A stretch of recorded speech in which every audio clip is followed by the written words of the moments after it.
బులెటిన్ల ముందుగా హెడ్లైన్స్ చూద్దాం. కాసేపట్లో కాంగ్రెస్ ఎలక్షన్ సెంట్రల్ కమిటీ భేటీ, అభ్యర్థులను ఫైనల్ చేసే అవకాశం.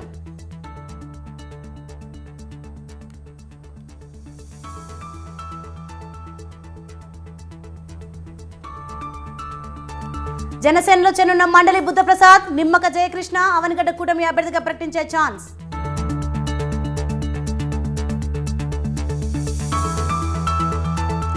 కాసేపట్లో జగన్ బస్సు యాత్ర ప్రారంభం, అనంతపురం జిల్లాలో 5వ రోజు బస్సు యాత్ర. ట్యాపింగ్ కేసులో నాంపల్లి కొడుకు పోలీసులు రాధాకిషన్ రావును కస్టడీకి కోరే అవకాశం.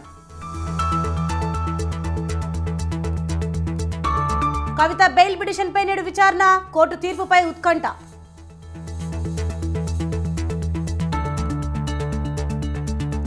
నేటితో ముగినున్న కేజ్రీవాల్ కస్టడీ, మరోసారి కస్టడీకి కోరనున్న ఈడీ.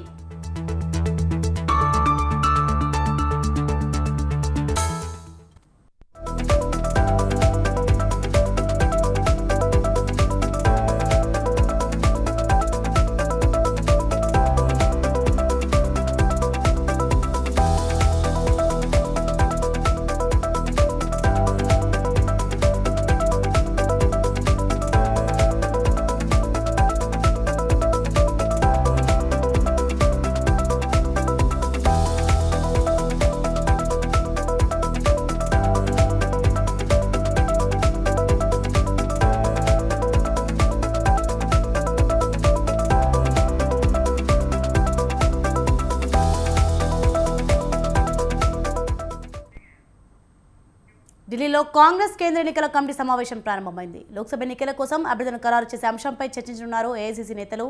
తెలంగాణలోని 4 పెండింగ్ స్థానాల్లో అభ్యర్థులపై చర్చించనున్నారు. ఇప్పటివరకు రాష్ట్రంలో 13 స్థానాలకు అభ్యర్థులను ప్రకటించిన హస్తం పార్టీ మరో 4 పార్లమెంట్ నియోజకవర్గాల అభ్యర్థులను ఖరారు చేయాల్సి ఉంది.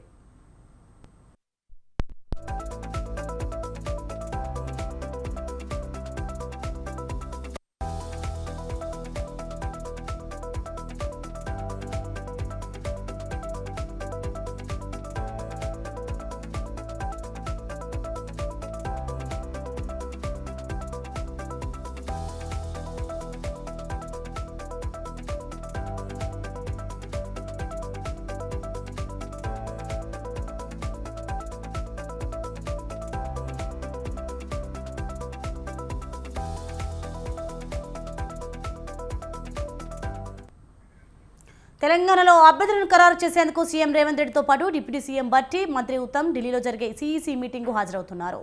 తెలంగాణలో 4 పెండింగ్లో ఉన్న వరంగల్, ఖమ్మం, హైదరాబాద్, కరీంనగర్ స్థానాలపై చర్చించనున్నారు.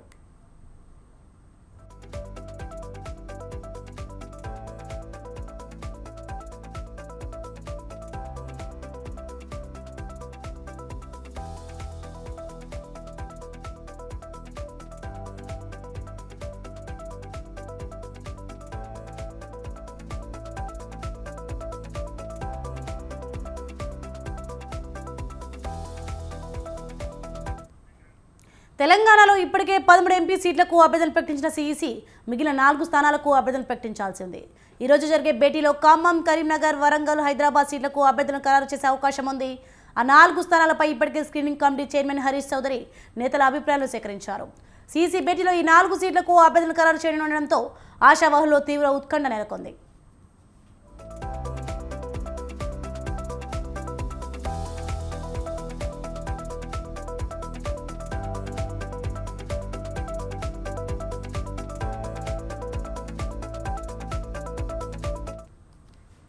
మరోవైపు వరంగల్ నుంచి కడియం కావ్యకి టికెట్ కన్ఫర్మ్ చేయనున్నారు.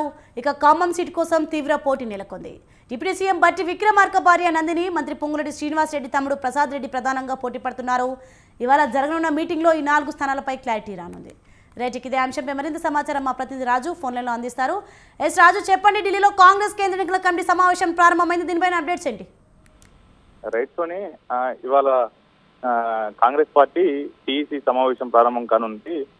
ఈ సమావేశానికి సీఎం రేవంత్ రెడ్డి ఉదయమే బయలుదేరి వెళ్లారు. అయితే ఈ సమావేశంలో బట్టి విక్రమార్క, ఉత్తమ్ కుమార్ రెడ్డి, సీఎం రేవంత్ రెడ్డి కూడా పాల్గొననున్నారు. ఇప్పటికే బట్టి విక్రమార్క నిన్ననే ఢిల్లీ బయలుదేరారు. ఇవాళ మధ్యాహ్నం తర్వాత ఉత్తమ్ కుమార్ రెడ్డి కూడా వెళ్ళనున్నారు. అయితే ముఖ్యంగా ఈ సమావేశంలో తెలంగాణలో మిగిలి ఉన్నటువంటి 4 స్థానాలు ఇప్పటికే 3 దఫాలుగా 13 స్థానాలకు అభ్యర్థులను ఖరారు చేసినటువంటి కాంగ్రెస్ పార్టీ మిగిలినటువంటి 4 స్థానాలు అయినటువంటి హైదరాబాద్, ఖమ్మం, వరంగల్, కరీంనగర్ స్థానాలకు కూడా అభ్యర్థులను ప్రకటించనున్నారు. ఈ ఈ ఈ ఫైనల్ లిస్ట్ లో కూడా పూర్తి స్థాయిలో వరంగల్ కు సంబంధించి వరంగల్ అభ్యర్థిగా కడియం కావ్యను ప్రకటించేటటువంటి ఛాన్స్ ఉంది. ఈ ప్రకటన కంటే ముందుగానే పార్టీలో చేరితే ఎటువంటి ఇబ్బంది ఉండదు అనేటటువంటి భావనలో నిన్ననే వారు సీఎం రేవంత్ రెడ్డి సమక్షంలో దీపదాస్ మున్షి కాంగ్రెస్ పార్టీలోకి కండువా కప్పి ఆహ్వానించారు. అయితే మిగిలినటువంటి ఈ వరంగల్ పార్లమెంట్ స్థానానికి అభ్యర్థి దాదాపు ఖరారు అయిపోయినట్లు భావించాలి. మిగిలినటువంటి ఖమ్మం, అలాగే కరీంనగర్, హైదరాబాద్ నియోజకవర్గాలకు కూడా పెద్ద ఎత్తున తీవ్ర పోటీ ఉండటం నేపథ్యంలో ఇవాళ ఈ 3 నియోజకవర్గాలకు సంబంధించి కూడా చర్చ జరగనుంది. అందులో ఇవాళ ఈ సమావేశం సిఇసి సమావేశం ముగిసిన అనంతరమే ప్రకటన 4 నియోజకవర్గాలకు సంబంధించినటువంటి అభ్యర్థుల ప్రకటన కూడా వచ్చేటటువంటి అవకాశం అయితే కనిపిస్తా ఉంది. పూర్తి స్థాయిలో ఇవాళ మొత్తం 17 స్థానాలకు సంబంధించి కూడా అభ్యర్థుల జాబితా ఇవాళ ఖరారు అయిపోనుంది.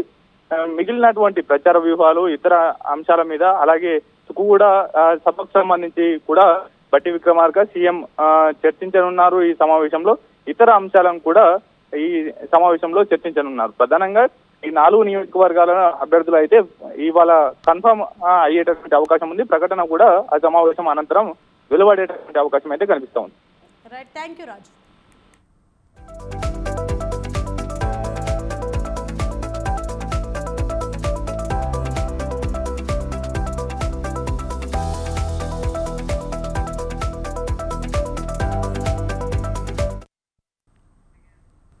చెరిపేస్తే చెరగని సత్యం కేసీఆర్ సాధించిన ఆర్థిక ప్రగతి అని బీఆర్ఎస్ వర్కింగ్ ప్రెసిడెంట్ కేటీఆర్ అన్నారు.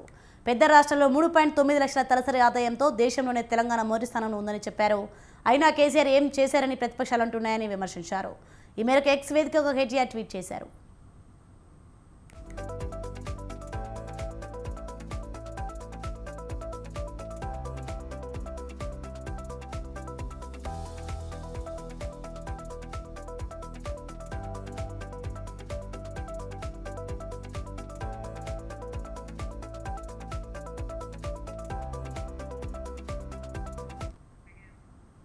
ప్రజా సమస్యలు తీర్చడంలో తాను ఎప్పుడూ ముందుంటానని కాంగ్రెస్ పార్టీ మల్కాజ్గిరి పార్లమెంట్ అభ్యర్థి సునీత మహేందర్ రెడ్డి అన్నారు. అల్వాల్ పరిధిలోని పంచశీల కాలనీలో మల్కాజ్గిరి పార్లమెంట్ ఇన్ఛార్జ్ మైనంపల్లి హనుమంతరావుతో కలిసి సునీత మహేందర్ రెడ్డి కాలనీ వాసులతో సమావేశం ఏర్పాటు చేశారు. మల్కాజ్గిరి పార్లమెంట్లో మరోసారి కాంగ్రెస్ పార్టీకి అవకాశం ఇవ్వాలని కోరారు. గతంలో ఉమ్మడి రంగారెడ్డి జిల్లా జెడ్పీ చైర్పర్సన్గా ఉన్నప్పుడు అనేక అభివృద్ధి కార్యక్రమాలు చేశానని ఆమె గుర్తు చేశారు. ప్రతి సమస్యను తన ద్వారా ముఖ్యమంత్రి రేవంత్ రెడ్డి దృష్టికి తీసుకువెళ్లి సమస్యను పరిష్కరించే విధంగా తగిన చర్యలు తీసుకుంటానని హామీ ఇచ్చారు. దేవుళ్లని అడ్డం పెట్టుకుని తాము రాజకీయాలు చేయమని బీజేపీ పార్టీ ఉద్దేశించి మైనంపల్లి హనుమంతరావు అన్నారు. హస్తం గుర్తుకు ఓటు వేసి కాంగ్రెస్ పార్టీని భారీ మెజార్టీతో గెలిపించాలని మైనంపల్లి కోరారు. राजस्थान हरियाणा समाज ने सपोर्टेड मी अपना काम देख के करेगा. One more thing, I don't want to talk behalf of BJP. I don't want to criticize any party. हम भी हिंदू है. भगवान का नाम पे वोट पूछ रहा, हम काम पे वोट पूछ रहा है बोल के आपको समझना चाहिए. जो भी भगवान से पॉलिटिक्स खेलेगा वो अच्छा नहीं है बोल के समाज को समझा रहा. जो भी अपना केसीआर साहब यादाद्री बनाया, पॉलिटिकल के वास्ते गरीब लोगों को घर नहीं दिया, यादाद्री बनाया, यहाँ पे प्रगति वन बनाया, वहाँ पे फार्म हाउस बनाया, यहाँ पे सेक्रेटरीट बनाया, गरीब लोगों को तो कुछ नहीं दिया. हैदराबाद మన మహిళలకి మంచి అవకాశం. ఈచ్ మహిళ ఓటు మాత్రం కాంగ్రెస్కి ఓటు వేస్తే తప్పకుండా మనం మహిళలు చట్టాలు చేసే స్థాయికి ఎదిగి పార్లమెంట్లో మంచి మన ఏదైనా కూడా ప్రాబ్లం సాల్వ్ చేసుకోవచ్చు. కాబట్టి ప్రతి ఒక్క మహిళ ఆలోచించి ఈచ్ ఓటు మన మహిళలకి ఓట్స్ అన్నీ నాకు ఓటేస్తే తప్పకుండా మీకు అందుబాటులో ఉంటాం. ఇప్పుడు ఇన్ని ఎంపీస్లో మహిళలకి ఒక ఛాన్స్ వచ్చింది కాబట్టి తప్పకుండా మనం మహిళలే సపోర్ట్ చేయాలి. ఇంకా అన్ని ఓట్స్ మనకి పడితే ఇంకా ఎవరు అవసరం లేదు కాబట్టి మన మహిళా ఓట్సే చాలు మనకి. కాబట్టి మనం అందరం ఆలోచించాలి. అలాగే పురుషులను కూడా నేను కోరుతున్న నాయకులను మీరు కూడా మాకు సపోర్ట్ చేస్తే ఒకటి మా మహిళా ఓటు పైన డిపెండ్ కాకుండా మీ మీద కూడా డిపెండ్ కావాల్సిందే. నిజామాబాద్ జిల్లా ఆర్మూర్లో నిజాం సాగర్ కెనాల్కు గండి పడింది. ఆర్మూర్ పట్టణంలోని జర్నలిస్ట్ కాలనీకి ఆనుకుని ఉన్న నిజాం సాగర్ కెనాల్ కట్టకు ఓ చోట గండి పడింది. దీంతో కాలనీలోని ఇళ్లలోకి భారీగా వరద నీరు వచ్చి చేరింది. తెల్లవారుజామున ఈ ఘటన చోటు చేసుకోవడంతో గ్రామస్తులు ప్రాణ భయంతో పరుగులు తీశారు. ఇల్లు పూర్తిగా వరద నీటితో మునిగిపోవడంతో చాలా మంది నిరాశలయ్యారు. ఇరిగేషన్ అధికారుల నిర్లక్ష్యమే కారణంగానే కెనాల్కు గండి పడిందని స్థానికులు ఆరోపించారు. కుటుంబం అందరు ఊరూరికెళ్ళి వచ్చి ఈ పరిస్థితి ఏంది? మొత్తమంతా ఒక పక్కకు పడితే జైజీపుని రమ్మంటే ఎంత పెద్ద గండి వేసి ఇంట్లో నీళ్ళు వచ్చినాయి. ఇప్పుడు బీరు వల్ల పెద్ద సాగు ఉన్నాయి, మనుషులు అన్ని కొట్టుకపోయినాయి. ఈ బాధ ఏంది? అసలు ఏమైంది అత్తలు రంధ్రం పడ్డ 10 వచ్చింది, 10 గీళ్ళు వచ్చింది, 10 మీరు బంధుకు వచ్చింది, మీరు బంధుకు వచ్చినాక కింది బంధుకు వచ్చింది. సడన్ గా సచ్చిన మనిషి పన్న మనిషి ఒక్కటి 3:30కు చాలా అయింది. ఆ లాగిట్ల అన్నారు సాగు కాలక లేకపోతే ఏమైంది అంటున్నారు. తిరుమలలో రేపు శ్రీవారి వీఐపీ బ్రేక్ దర్శనాలను టీటీడీ రద్దు చేసి నిర్ణయం తీసుకుంది. ఈ నెల 9వ తేదీన ఉగాది ఆస్థానం సందర్భంగా మంగళవారం శ్రీవారి ఆలయంలో కోయిల్ అల్వార్ తిరుమంజనం నిర్వహిస్తున్నారు. ఉదయం 6 నుంచి 11 గంటల వరకు ఈ కార్యక్రమం జరగనుండడంతో వీఐపీ బ్రేక్ను టీటీడీ రద్దు చేసింది. ఎన్నికల కోడ్ నేపథ్యంలో ఇప్పటికే ప్రజాప్రతినిధుల సిఫారసు లేఖలను రద్దు చేసిన టీటీడీ ప్రోటోకాల్ పరిధిలో స్వయంగా వచ్చే వీఐపీలకు ట్రస్ట్ దాతలకు మాత్రమే బ్రేక్ దర్శన టికెట్లను జారీ చేస్తున్నారు. కోయిల్ అల్వార్ తిరుమంజనం నేపథ్యంలో వీటిని కూడా రద్దు చేస్తున్నట్లు టీటీడీ తెలిపింది.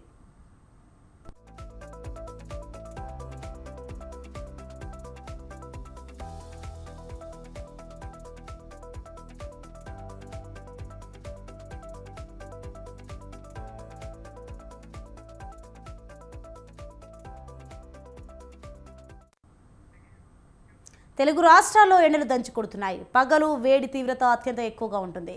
వారం రోజులుగా పగలు ఎండ, రాత్రి వేడి గాలులతో పాటు ఉక్కపోతతో జనాలు ఉక్కిరిబిక్కిరవుతున్నారు. దీంతో ప్రజలు ప్రయాణాలు చేయాలంటే భయపడిపోతున్నారు. మరోవైపు జంతువులు, పక్షులు నీడ కోసం, నీటి కోసం అల్లాడిపోతున్నాయి. ఈ నేపథ్యంలో ఓ ఆటో డ్రైవర్ వినూత్నంగా ఆలోచించాడు. ఆటోపై మొక్కలను పెంచాడు.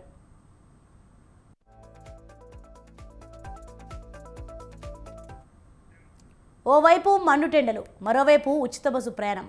ఈ రెండింటిని ధీటుగా ఎదుర్కొనేందుకు ఓ ఆటో డ్రైవర్ కొత్తగా ఆలోచించాడు.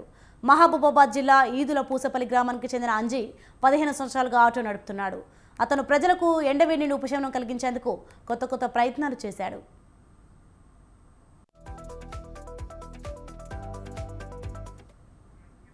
ప్రయాణికులను అడ్డుకోవడానికి, వారికి చల్లదనాన్ని అందించడానికి ఆటోపై మొక్కలను పెంచడమే కాకుండా పక్షులను కూడా ఎండవేడి నుండి కాపాడుతున్నాడు. ఆటోలో బ్యాటరీ ఫ్యాన్లు అమర్చి చల్లని గాలిని అందిస్తున్నాడు.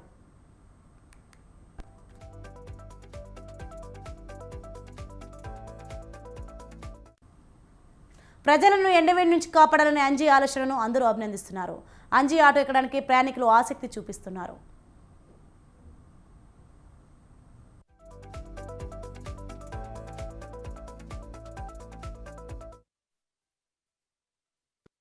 ఆటో తోలుకుంటూ జీవిస్తున్నాను. పోయిన సంవత్సరం ప్యూర్ గడ్డి అంటే వడ్ల గింజలతో తయారు చేసిన, అది ఒక నెల రోజులు ఉన్నది. దాని మీద ఇప్పుడు జెండా వందనం తయారు చేసిన. పోయిన సంవత్సరం కూడా అదే విధంగా తయారు చేసిన.